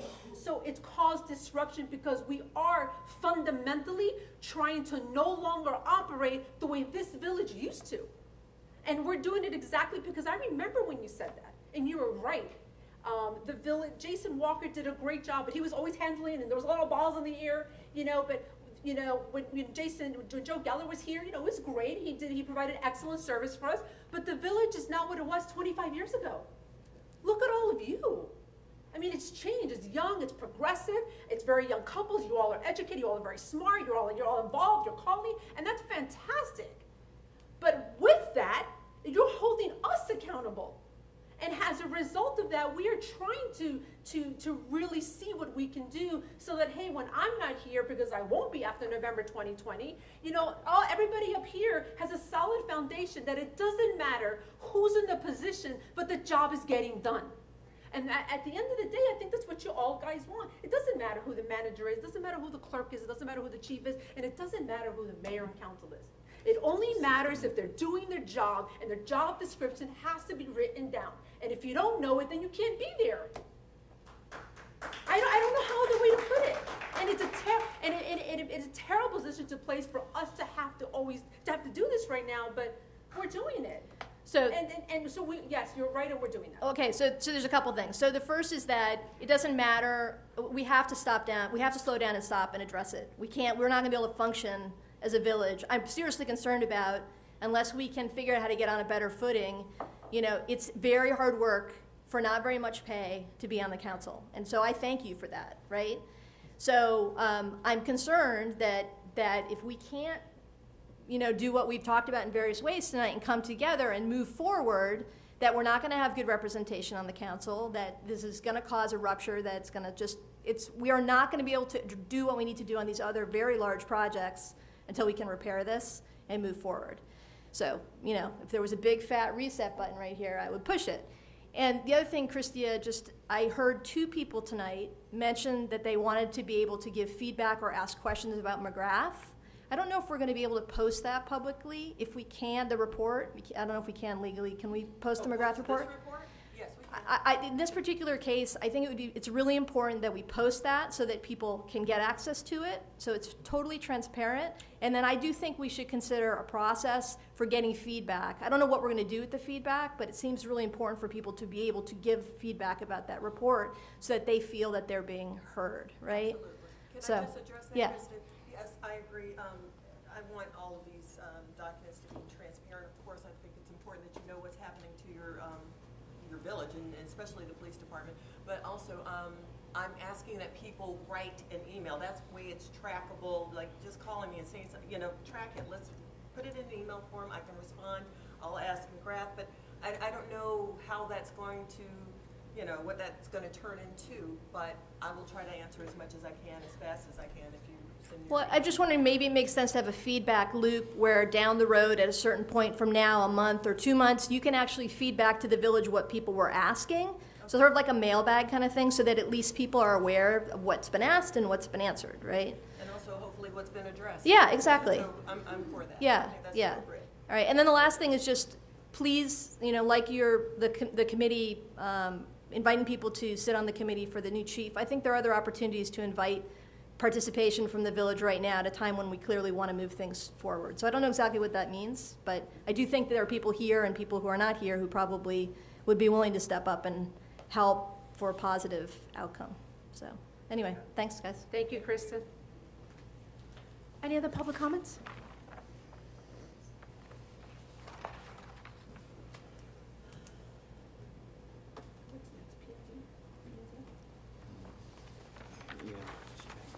Good evening, council. Good evening, neighbors. I'm Tommy Smith, 475 Northwest 89th Street. I'd like to first offer everybody a smile. If you don't have one, you could buy one from me. Smile? A smile, yeah. I sell them for $0.25. And next thing we'll have is 20 minutes of silence. We did lose a person from the village, former police chief Amos Mechanic, and we want to take the time to just have 20 seconds of silence for Amos.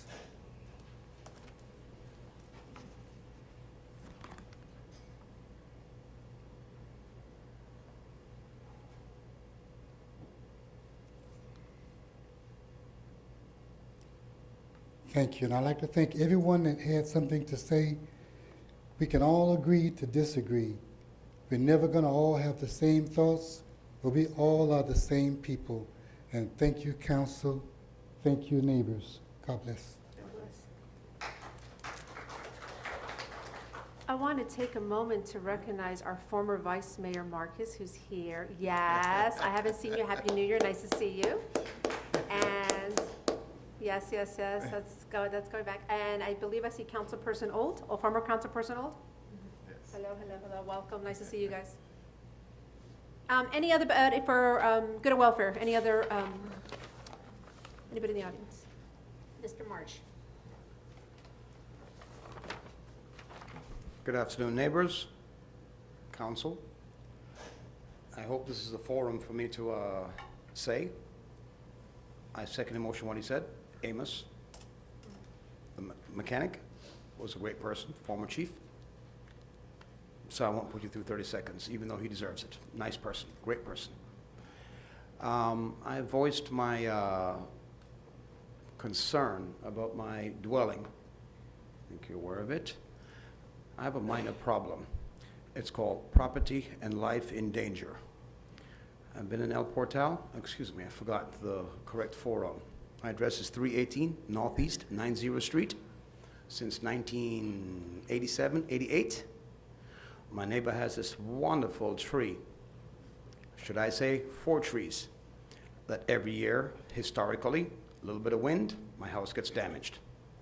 The great part about this happens to be, I have offered to pay for removal.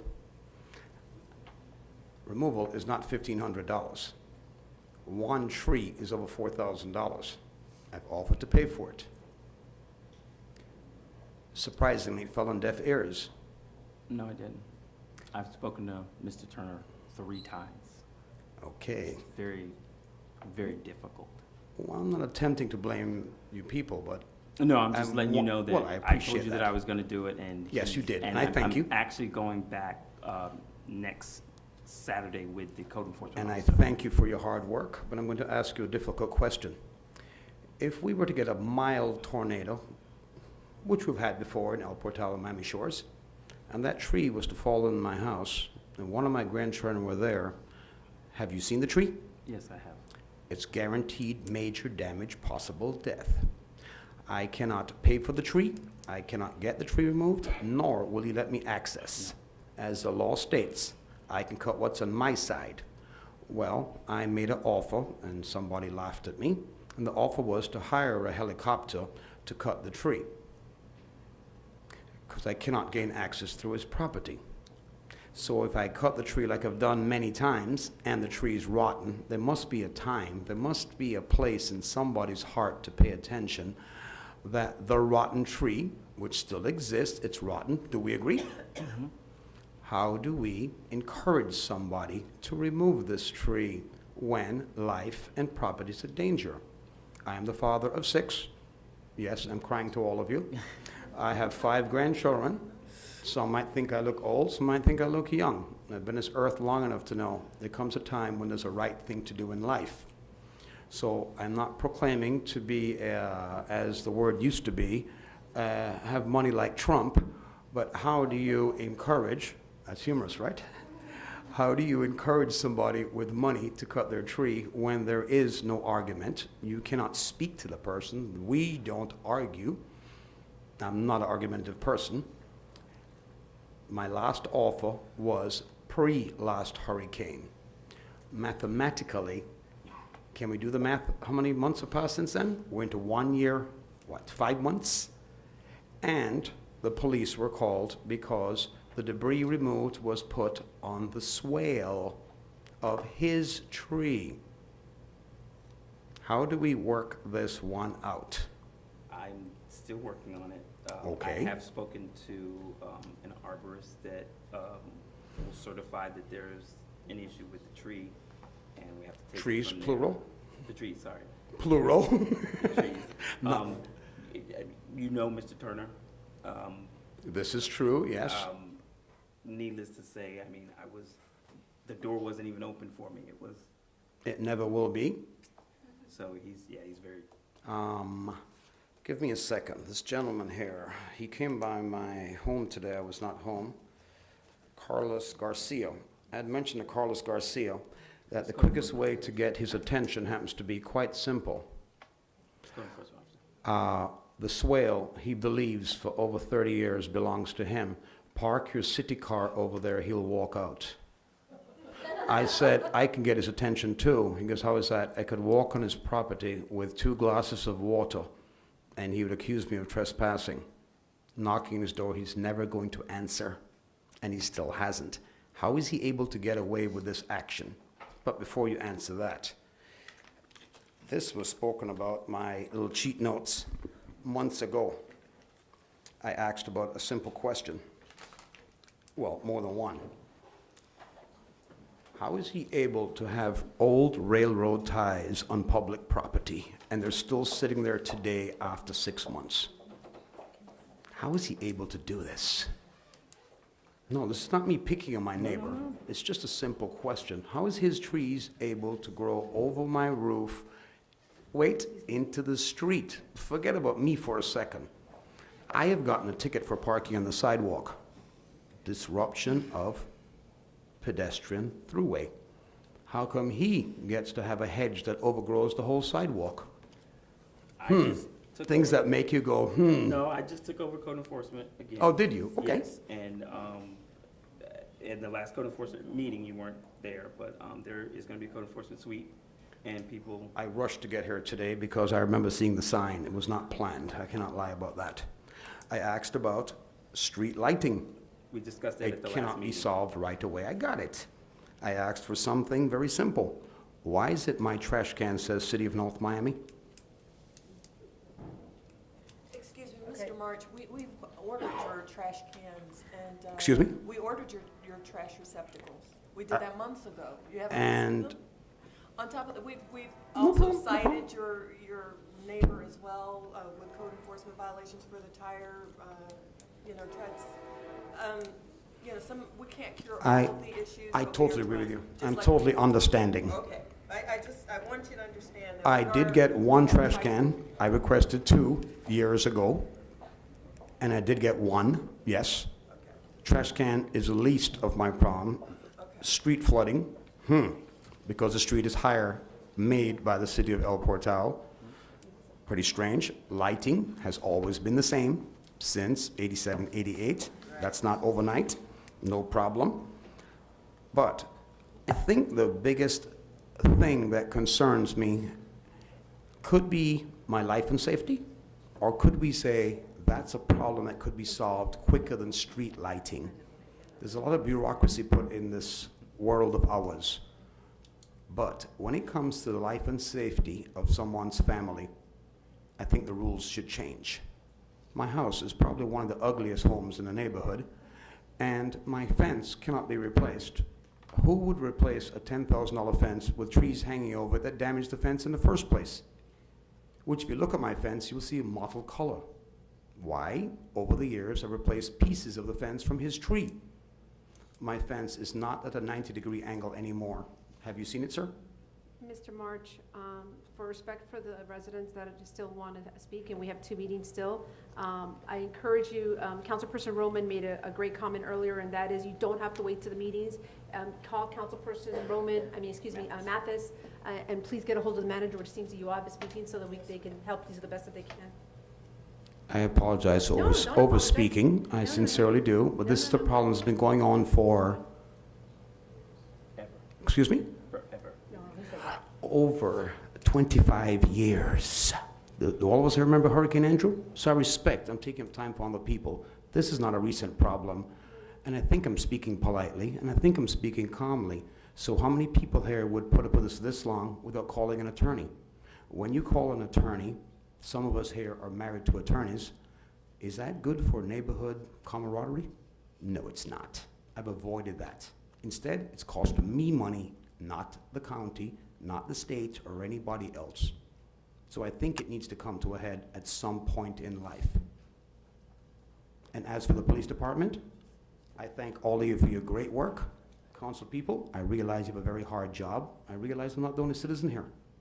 But please respect my concern. Absolutely. Duly And noted. if you look in my file, I have spent, a couple of years ago, over $100,000 in renovating my home.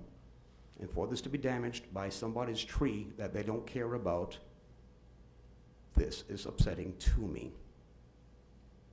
So I think I've said my piece, and I went over my limit by, what, 12 minutes? I'm not counting, but maybe. Oh, it feels that way. See, it feels like 20 minutes to me, so I'm lying.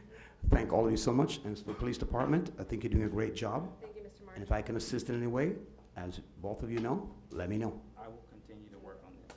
I thank all of you. Have a blessed night. Thank you so much.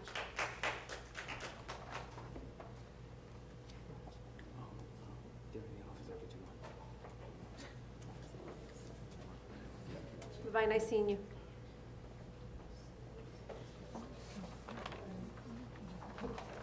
Linda Marcus, 355 Northeast 86th Street. I know you all are running longer than you wanted to. I had a quick question for the manager. If I heard right, you're now acting as the interim chief of police as well as the village manager? I'm acting as the chief in the capacity of trying to get through some administrative matters. It's very temporary. Okay, would that include any action on this assessment?